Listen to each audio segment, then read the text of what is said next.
Hello everybody, this is Jack from tofluency.com. I help English learners reach a high level of English. Now, if you are watching the replay of this lesson, then please still comment, please like and share it. And also, there should be a button to get notifications. And that way, you'll be notified every time I go live. So, welcome to this lesson, which is going to be a little bit different because I have a guest with me. Say hello. Hello, my name's Rebecca. This is Rebecca, my sister. Now, you might have seen her in one of my latest videos on YouTube, where I picked her up from the airport. And if you're watching the replay, I'll have a link below so you can watch that video. But in this lesson, we're just going to have a conversation, mainly about travelling, but we're going to talk about other things as well. And feel free to ask any questions. Rebecca might not be able to answer the questions in the text in the comment box below, but I'll come back if you are watching the replay. So, Rebecca, how's your day going? My day's going really well, thank you. I got up early this morning and I went to yoga. So I did about an hour and a half of yoga. It's a really nice day today. There's a nice breeze. It's nice and sunny, but there's a lovely breeze as well. So I got up and did my yoga practice.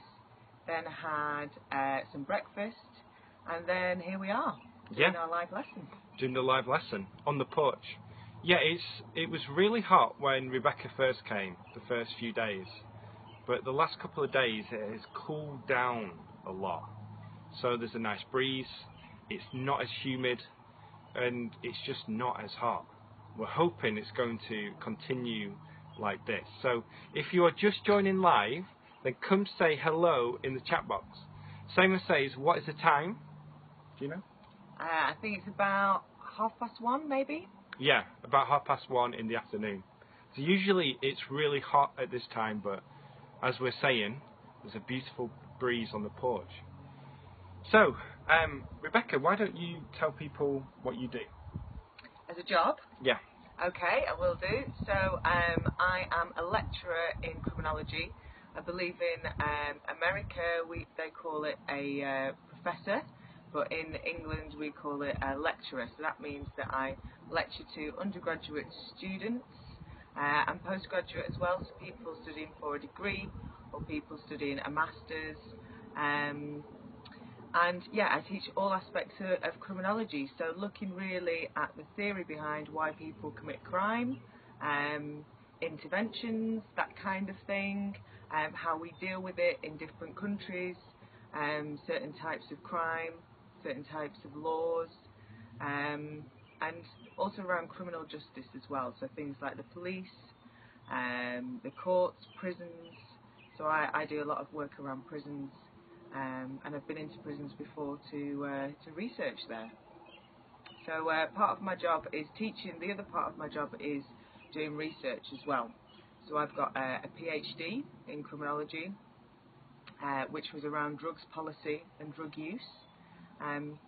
So yes, that's what I do. So I've been doing that for about 3 years now, and that takes me to what we're going to talk about. I travel a lot, I go to conferences.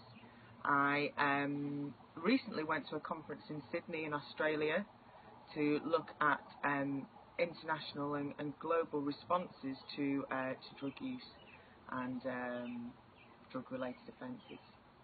Very cool. Very cool. A lot of people are saying hi. Hello, nice to see you all. Got Maestro, who is always here. Good to have you back. Zulia. And then someone also incorrectly spelled your name. So can you spell your name out? Okay, my name is spelled in lots of different ways, but the way that I spell it is Rebecca. Yeah, so it's got a double C near the end. C, one B. Yeah, very cool. So we thought we'd talk a little bit about travelling in this lesson because we've both done a lot of travelling, and you are travelling in a way right now. I'm on my holiday or vacation at the moment to visit Jack and his family. And also my friends in New York as well. I've got friends, Alex, Katie and Felix, as well as Elizabeth Hanno and her family too. Yeah, that's great. So let's talk more briefly about the first time you went travelling for an extended period of time. Because that was a long time ago now. Yes, it was. So it was in the year 2000, I think, was the first time I went for a long period of time. I went with my friend Charlene. Her and I left the UK just after I was in the middle of studying for my degree and she'd just finished. And we went to Thailand for 6 weeks. So we spent 6 weeks away from home. We were very nervous before we left. We were teenagers at the time, so we were experiencing being away from home and being in a different country and a different culture, and not really knowing where we were going to stay for that 6 weeks. We had a little bit of a plan, but we kind of moved around. So we did a trek in the north of Thailand in Chiang Mai. We went through Bangkok. We went to some of the islands. Koh Samui, Koh Phangan, where there was a full moon party there, and then finally back to Bangkok, and then we flew home. I actually got bitten when I was there by I think it was a millipede, yeah, and my foot swelled up, and I had to go to the hospital. So that was a little bit scary, but everything was fine. Yeah. All was well. I couldn't walk for a couple of days, but I was okay. Yeah, very cool.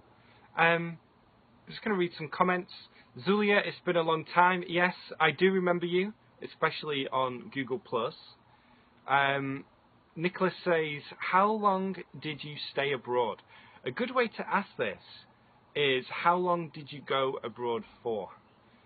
Now, my extended travel period was in 2007, and I went to, well, mainly South America, although I also came to North America, and I went away for 8 or 9 months in total. That seems, it's nearly 10 years ago now, which is incredible when you think about it. Burke says it would be nice to travel to a place you've never been before. Well, I'll ask you a quick question. Mm-hmm. Where would you like to go that you haven't been? I would really like to go to Japan. I've never been to Japan before. I knew you would say that. And I've heard such great things about Japan. I know a few people that have lived there, and I've known some people who have travelled there as well, who say that it's an incredible place and somewhere that's very different from the places that I've travelled before. You know, lots to do with the kind of the culture, the food, and just getting a kind of around. A lot of really, really beautiful scenery, mountains, those kinds of things that I've heard. And yeah, I just would really like to go there, and I haven't been to that side of the world before. Yeah. How about you? I was thinking the first place was Japan for me. Mm-hmm. Somewhere in Asia, because I've never been to Asia. All right. Now, Rebecca was going to join me on my trip when I was in South America. And sorry to bring this up. Oh yeah, this is a sore point. This is, a sore point, which, you know, a tough story to think about. But explain why you couldn't make it to South America, why you didn't come. Okay, so Jack went travelling, as you said, for a few months. How many months was it? 9 months? About 9 months. Okay, 9 months. So on his final month, he was going to be in Argentina. And so I was going to join him. I was taking a month off work, and I was going to join him for, I think it was either 3 weeks or a month. Yeah. So we were really, really excited to go. I was very excited. We were talking on the phone, because at that point we didn't have Skype, did we? We didn't have the... well, we might have done. I know, I had Skype. Did you have Skype? Well, it wasn't used as much as it is now. And so we would talk on the phone, and we were getting really excited about the trip. And 10 days before, I broke my ankle. Fell over and broke my ankle and snapped my ankle. And even though I still really, really wanted to go, I didn't make it to Argentina. So yeah, definitely that would be another place that I would like to go to relive my trip. Obviously, it wasn't meant to be, as they say, but yeah, I'd love to go to South America. I've been to Mexico before, but I've not been to South America. And I would love to go there. Love to go to Costa Rica. Yes, and yeah, anywhere that's got a different culture and a different climate to England, because where I live in Manchester in the UK, it seems like probably the most rainy place in the world. So it rains a lot there. I believe they've been having some storms while I've been away, so it's been nice to have this weather. So yeah, and the big differences as well is that it rains more often. So I think here, where I live, it gets more rainfall. So the total amount of rain is higher here. Or it was somewhere else I was looking. But in Manchester, it has the light rain. And it rains a lot. It's called drizzle. yes. There's a lot of drizzle in the UK, where it's very, very fine rain. And it just happens a lot. I'm always looking at the Weather Channel app and comparing the two. Because Rebecca lives there, and all my friends from back home, they live there as well. So, yeah. There's a comment there from Maestro saying, the more you travel, the more you learn, and I agree with that. I think that's very true. Yeah, what's the phrase? Travel broadens the mind. Ah, yeah. Yeah, it just means it opens up your mind to new things. And a good phrase I like is, when you go travelling, you go back home with fresh eyes. So it makes you look at the way, or the place where you live, in a different way, because you've experienced different things. Now, would you say you're a good traveller? I would say that I am. It depends what you mean by good, but I'm quite an organised traveller. So before I go, I like to do. I don't do that much research in terms of planning everything, because I think that you should have a little bit of a plan, but you should be open to other things. That's the kind of whole reason for travelling, is that each day there might be something new that happens, or you'll meet new people, and you'll just be able to go off and kind of make your own time, make your own plan whilst you're there. So I think I am a good traveller. I like to do little bits on my own and little bits with other people as well. I think you learn a lot about yourself if you travel alone, but it's also nice to share that with other people as well. Definitely. And be open to meeting other people. I think often if you go with maybe just one other person, you tend to rely on each other a little bit too much, and maybe you don't meet as many people as you thought you would. But going on your own, you kind of push yourself to meet other people, and usually have a really a good time from that. So what about you? Are you a good traveller, would you say? Yeah, I think so. Yeah, and I used to, like, the way I was thinking about it was the actual travelling part. You know, like if you can handle the travelling, and like a lot of people get stressed out at the security at the airport, or just generally travelling, because it is a stressful experience. It used to be a lot easier before I had Thomas, my son. It makes it a lot more stressful and difficult now. I'm just going to go back to the comments.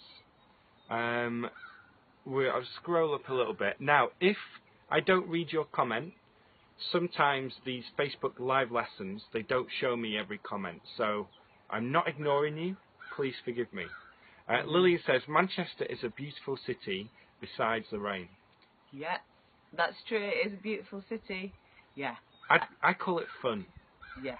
You know, it's a fun place to go. Yeah, there's a good music scene there. There was always has been. Liverpool is close by as well, has a good music scene there. So people like to go out and party. People like music, certainly around bands and dance music. So I always say, whatever type of music that you're into, whatever your likes are in terms of going out and having fun, Manchester usually has it to offer. Yeah, has everything in that case.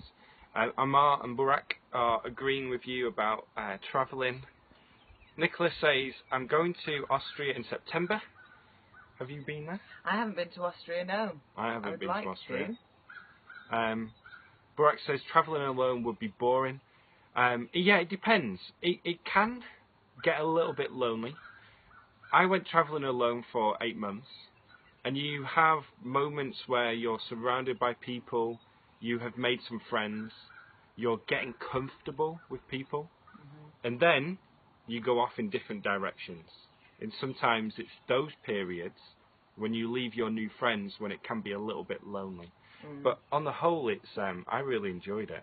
And I think you make your own decisions as well. You kind of, it's a life learning lesson there, thinking about what do I want to do? Do I want to stay with these people, or would I like to do something different? Or, do I really want to go to this place so much that I want to break free from the group? So I think you learn how to make decisions.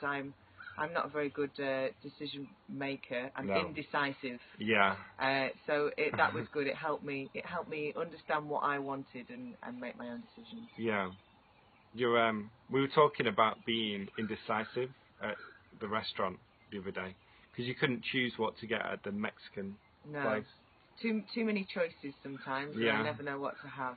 I'm usually, when I go to a restaurant, if I see something, I'll just get it without looking at anything else.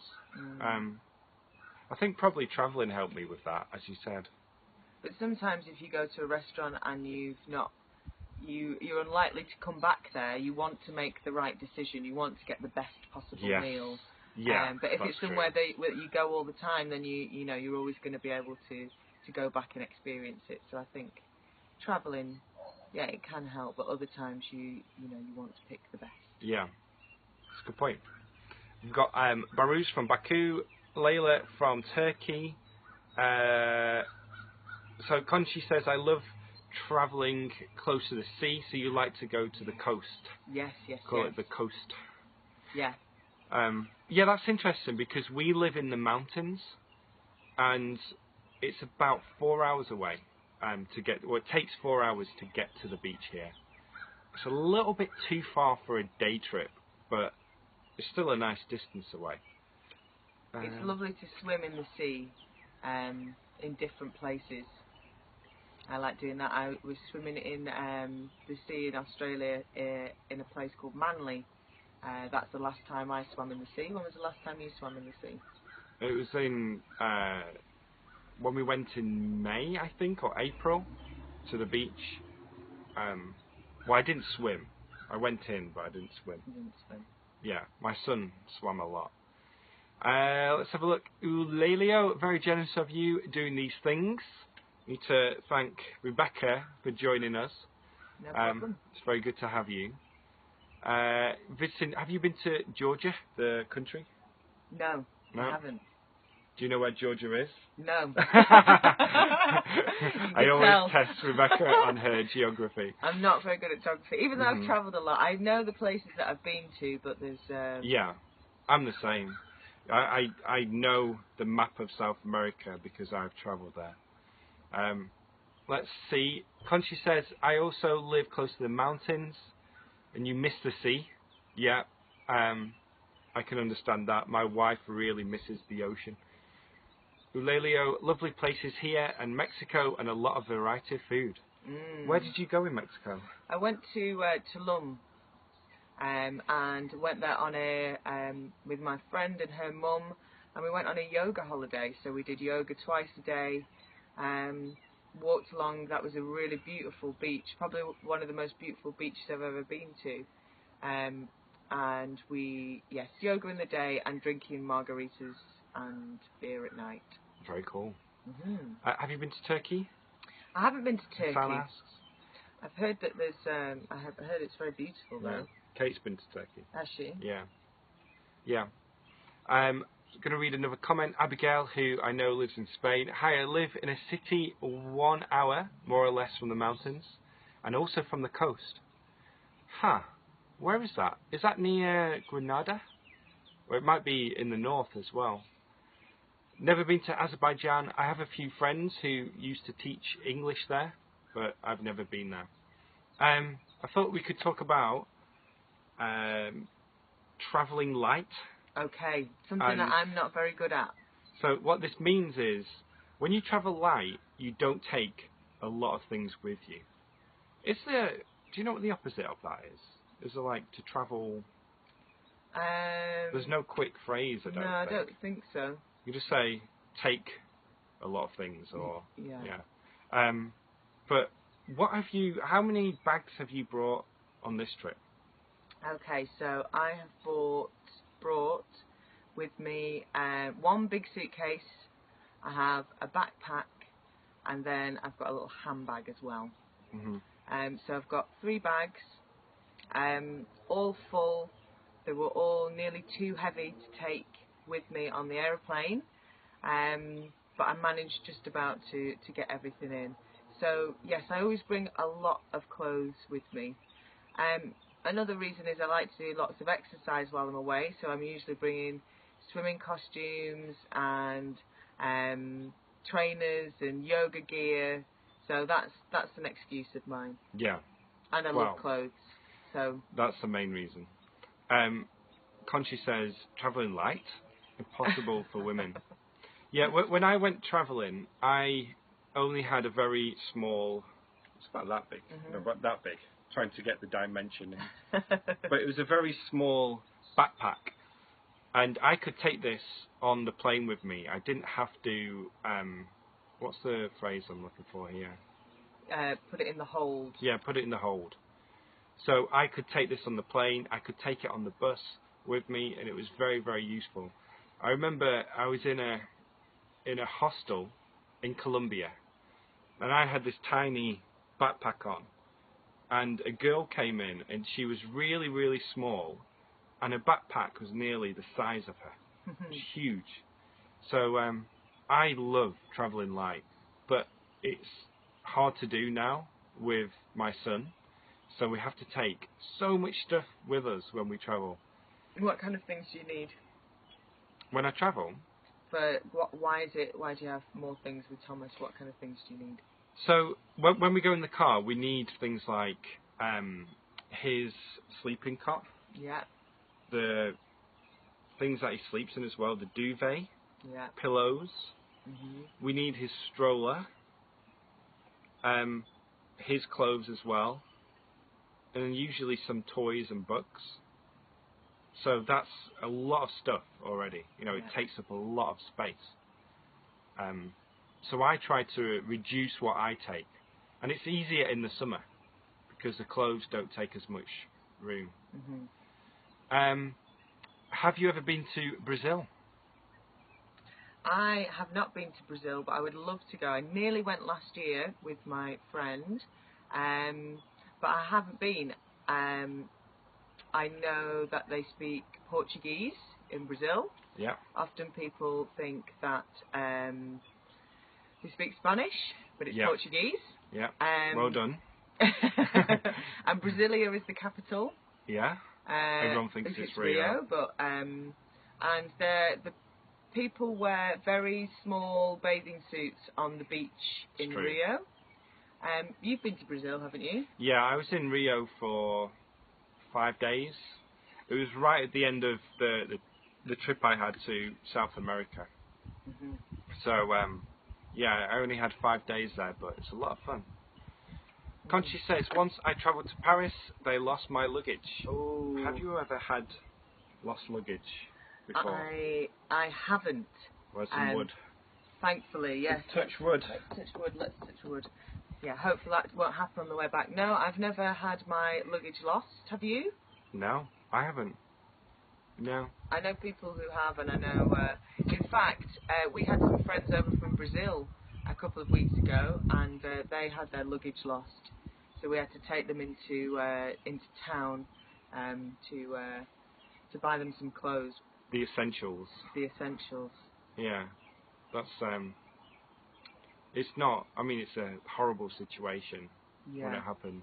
That's why you should always, our mum always said this to us, you should always, if you're taking a big suitcase, you should always put a spare change of clothes in your hand luggage, in your backpack or whatever that you take on the plane, and then just in case your luggage is lost, you've got something to change into. Yeah, a couple top tip travel tips. Yeah, that's a good, saying a spare change of clothes. So this is just a backup like outfit that you can wear if something like that happens. Now you also said just in case, just in case something happens. And Conchi says, you pack lots of things and then you realise you don't need it. No, it's true. And I think when you're packing, you say, I'll take this just in case. I'll take an extra 3 t-shirts just in case something happens. So yeah, it's... That's it. I'll take a pair of high heels just in case we go out at night. That's a great example. Really good example. Shamil has an English question, which I'll answer quickly. The best way to learn irregular verbs, just learn them through repetition. I'll post a link later, linking to the sentence method, and this allows you to internalize the best way to use irregular verbs. Now, I've just got a quick question, actually. Okay. Do you remember teachers teaching us grammar at school? No. What is your knowledge of grammar rules like? My knowledge of grammar rules, it's mainly, it's not kind of learning a rule necessarily. It's just knowing that it's right. Yeah. And that's how I kind of learn grammar. Also, when and I've forgotten most of it now, but when I learned Spanish a few years ago, I learned a lot about English grammar then, because Spanish grammar is very different to English grammar. Yeah. And therefore I learned a lot more about English. But it's how things sound. So when that's a kind of way to understand. Yeah, and that's what I talk about all the time on this channel, is to reach a stage where it just sounds natural, where it sounds right or it sounds wrong. And we grew up not learning grammar rules. We just obviously spoke naturally, and we learned because we got lots of input. Our parents corrected us, our teachers corrected us, and you're just in that environment to learn. So that's really, really interesting to, get your take on that, get your opinion and your experience. I think that links to Shamil's question well. Sebastian, it's a great surprise, I think, having you here. Ah, right, okay. Hi, Sebastian. Yeah, I think this is the only the second time that I've had a guest on this channel, which is cool. Conchi says, can you tell your funniest anecdote while travelling? Funniest. Go. Just while Rebecca's thinking, I do have a few videos that I made about travelling, and I had a story about them, or about the airline cancelling my flight, and then I got sick, and it was just a nightmare situation. But do you have anything? A story? I mean, you got bitten by the millipede. Yes, that wasn't very funny though. It's funny looking back. It's funny looking back. There's lots of things that are funny looking back. The other thing that we did is, I mentioned it before, me and Charlene, my friend, we went on a trek, and as I say, that we were quite young at the time, so we thought we'd be kind of fit and healthy for this trek. However, we weren't, and it was really difficult going, and so we're going through, and we were in bed at night, well, in a hut at night, and we were really scared. We could hear all kinds of animals outside, and I couldn't sleep. And my friend Charlene has got very curly hair, so we were huddled next to each other, and her hair kept tickling my face, and I kept screaming because I thought it was a spider. Yeah, but it wasn't. You are very scared of. I'm scared of snakes. Very scared of snakes, and creepy crawlies in the night. Creepy crawlies, yeah. Creepy crawlies. Little little bugs. Little bugs and things like that. And there was a flying cockroach landed on my shoulder, and whereas other people would just brush it away, I would make a big drama out of it. Yeah, you scream and you but get it scared. was a good learning experience. We had to kind of do lots of I had to walk across a log, across a ravine, and I had to have 2 people hold my hand at either side. So I don't sound like a very good traveller, do I? But no. It's all life learning lessons. Yeah. And I'm a lot braver now because of it. Yeah. Yeah, I think, I wouldn't say the scariest, but maybe the craziest thing I did when I was travelling was to swim with dolphins in a river where you could actually see alligators, and it had piranhas everywhere. Now, I know you wouldn't do that. No. You would never do that. Yeah, but that was crazy, and I've talked about that before. In fact, I made a video about that before. I'm just going to go back to the comment section and scroll up. Let's have a look. Oh, this is a good question for you. Do American people find it hard to understand you sometimes because of your accent? I would say yes, they do. There's certain words such as water, so I would say water, whereas here sometimes I have to say water so that people understand me, so I have to put on an American accent. Can you do an American accent? No, I don't think under so much pressure. Just a quick yes or no. You want a cup of coffee?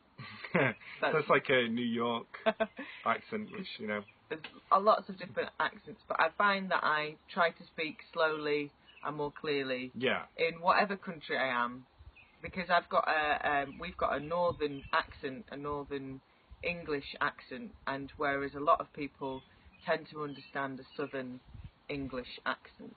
Yeah. So there's certain things like we'd say funny rather than funny. Yeah. Bath instead of bath. That's good. It's very good. How can I improve my listening skills? I'll link to a video in the comment section once this lesson is done, and you'll be able to go through that. Maestro says grammar has to be learned during conversation. Yeah, you'll learn a lot through conversation, because when you listen to how people speak, you'll internalize those rules and patterns. Yeah. So let's last question about traveling. Okay. What are your travel plans for the rest of the summer and the rest of the year? Okay. Well, I've been quite a few places this year already.